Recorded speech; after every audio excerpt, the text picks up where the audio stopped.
Là, il y a 1,5 million de Québécois qui sont sans médecin de famille.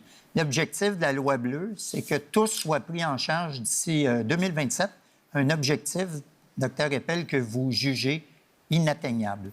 Pourquoi? Bien, au même titre la CAQ n'enverra pas d'hommes sur la Lune d'ici 2027, là, puis chaque Québécois n'aura pas un médecin de famille d'ici 2027, c'est impossible. Pourquoi? Ça fait 40 ans qu'on essaye, puis ça ne marche pas. Puis les solutions qu'on doit mettre en place pour y arriver, on ne le fait pas. Ça serait quoi? Ça serait quoi? Bon, la solution, elle est simple, mais c'est faux. Si on l'avait fait il y a 30 ans, ça serait maintenant simple, ça serait des choses du passé. Et là, je vais rejoindre le ministre Dubé là-dessus. Il nous dit qu'on doit travailler de façon en collaboration avec d'autres professionnels. On doit travailler en collaboration avec d'autres professionnels. Il faut outiller la première ligne si on veut voir des gens. Grosso modo, 1 million de Québécois qui n'ont pas de médecin de famille. À terme, dans une année, ça veut dire qu'il faut créer 2,5 millions de rendez-vous. C'est simple.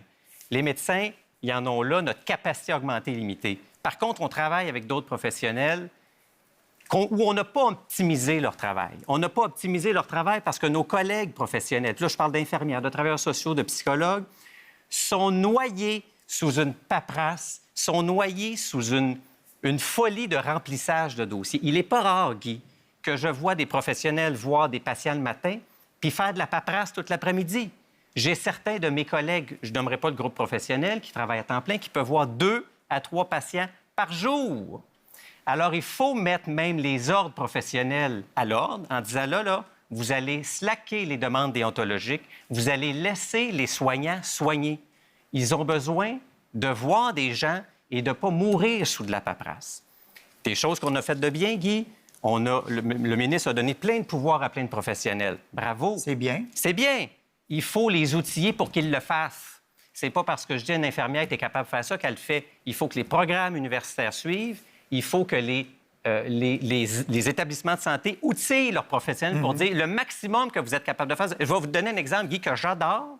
Il y a 2 ans et demi maintenant, le gouvernement a dit que les infirmières peuvent constater des décès par elles-mêmes, de façon autonome. Dans mon établissement de santé, ça a pris 2 ans. 2 ans avec des comités, des rencontres, du parlage, de la paperasse, pour qu'enfin on dise « Ah oui, vous êtes capable maintenant de reconnaître des cadavres », qui est la partie... Grosso modo, il n'y a pas une personne dans la salle ici qui ne serait pas capable de reconnaître un cadavre.